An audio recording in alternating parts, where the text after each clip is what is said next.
Sebuah tragedi mencekam dari Hong Kong tahun 1999 yang hingga kini masih membekas di ingatan banyak orang. Sebuah tragedi yang dikenal sebagai The Hello Kitty Murder. Bukan karena pelakunya menyukai karakter itu, tapi karena mereka menyembunyikan sesuatu di dalam boneka Hello Kitty berukuran besar.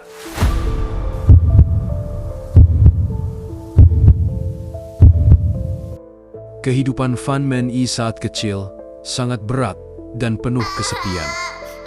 Ia lahir di Hong Kong tahun 1974 dari keluarga miskin yang tidak stabil. Ayah dan ibunya diketahui memiliki masalah serius, termasuk kekerasan dalam rumah tangga dan ketergantungan obat terlarang. Karena itu, sejak kecil Fan Man-yi sering dibiarkan sendiri tanpa perhatian dan kasih sayang. Ketika masih sangat muda, sekitar usia 5-6 tahun, ia dimasukkan ke panti asuhan karena keluarganya tak mampu merawatnya. Pihak panti asuhan mencatat bahwa Fan Man-yi tidak pernah mendapat kunjungan keluarga. Seiring bertambahnya usia, ia mulai menunjukkan tanda stres dan kehilangan arah.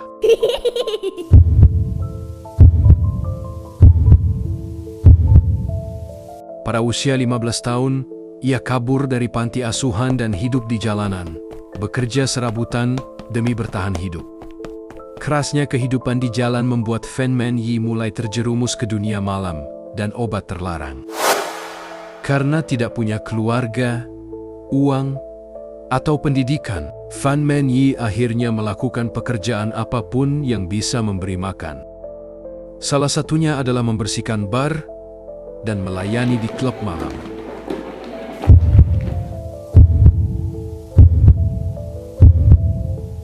Fan Man-yi akhirnya menikah, dan sekitar tahun 1998, Fan melahirkan seorang putra. Banyak saksi dan teman dekatnya di bar tempat ia bekerja mengatakan bahwa ia mulai menunjukkan tekad untuk meninggalkan kehidupan lamanya. Namun kehidupan tidak mudah baginya. Ia meninggalkan suaminya, yang dilaporkan sering bersikap kasar dan melakukan kekerasan. Ia ingin melindungi anaknya dan akhirnya membesarkan anaknya seorang diri.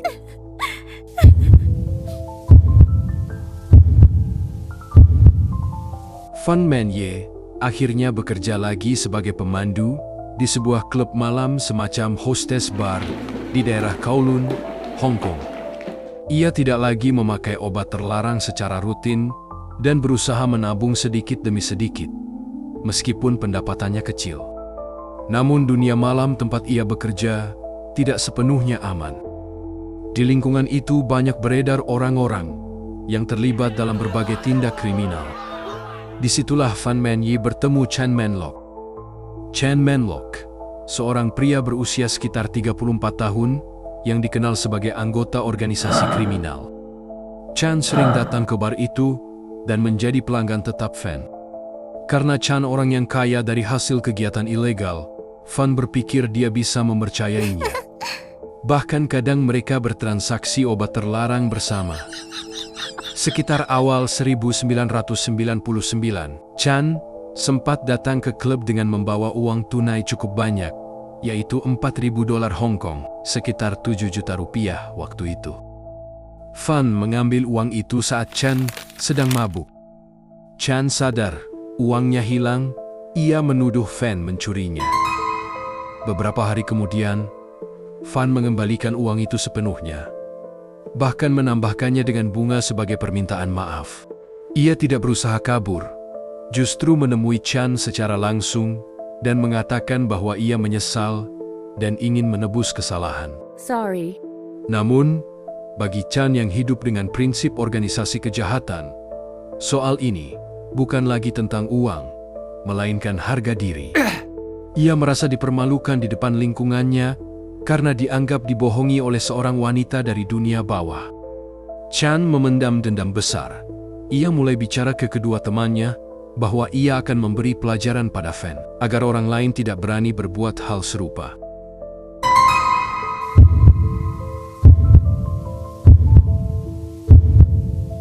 Pertengahan Mei tahun 1999, Chan mengajak Fan untuk menemui mereka di sebuah apartemen di distrik Sim Shao Sui, Kowloon. Alasan Chan adalah menyelesaikan masalah secara baik-baik.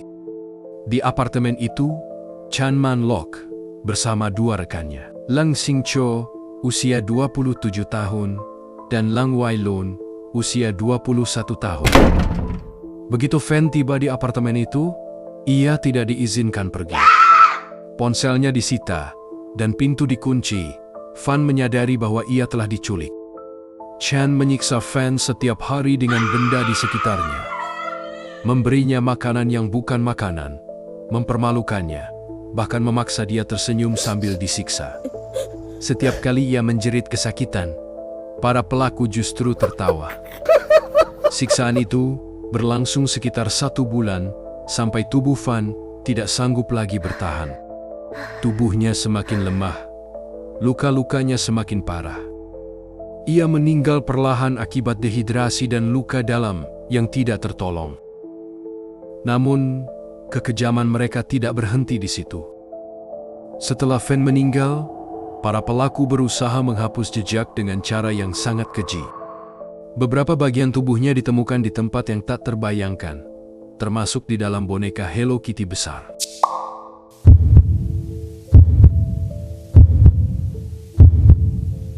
Beberapa bulan kemudian, seorang gadis remaja berusia 14 tahun, dikenal dengan inisial Ah Fong, mendatangi kantor polisi. Gadis ini adalah pacar dari salah satu pelaku Lang Xingcho. Ia mengaku ikut menyaksikan dan bahkan terlibat dalam beberapa hal yang dilakukan oleh ketiga pria itu terhadap Fan. Tapi, Ah Fong akhirnya merasa dihantui, mimpi buruk dan rasa bersalah. Ia mengatakan kepada polisi bahwa roh Fan muncul dalam mimpinya setiap malam, dan itulah yang membuatnya memutuskan untuk mengaku. Awalnya polisi ragu, karena ceritanya terdengar terlalu aneh, apalagi ada unsur diganggu arwah di dalamnya. Namun ketika mereka mengikuti petunjuk lokasi yang disebutkan Ah Fong, mereka menemukan apartemen di flat 31 Granville Road, Sim Shao Sui, dan disitulah bukti nyata ditemukan. Ketika polisi memeriksa apartemen itu, mereka menemukan kerangka Fan di dalam boneka Hello Kitty, bersama dengan tubuh lainnya yang masih tersisa. Para polisi menemukan pemandangan yang tak akan pernah mereka lupakan seumur hidup mereka. Ketiga pria itu akhirnya ditangkap dan diadili. Mereka tidak dijatuhi hukuman mati, karena hukum Hong Kong saat itu tidak mengizinkannya. Namun, mereka dijatuhi penjara seumur hidup atas penyiksaan dan pembunuhan brutal tersebut. Mereka dipenjara di penjara Stanley, Hong Kong. Fan Money hanyalah satu nama dari banyak jiwa yang terlupakan. Semoga kisahnya mengingatkan kita bahwa sekecil apapun, kasih sayang masih bisa menyelamatkan seseorang.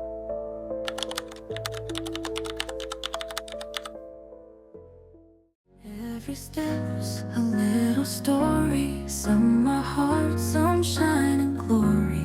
Through the dark, I'll find the light. Words of wisdom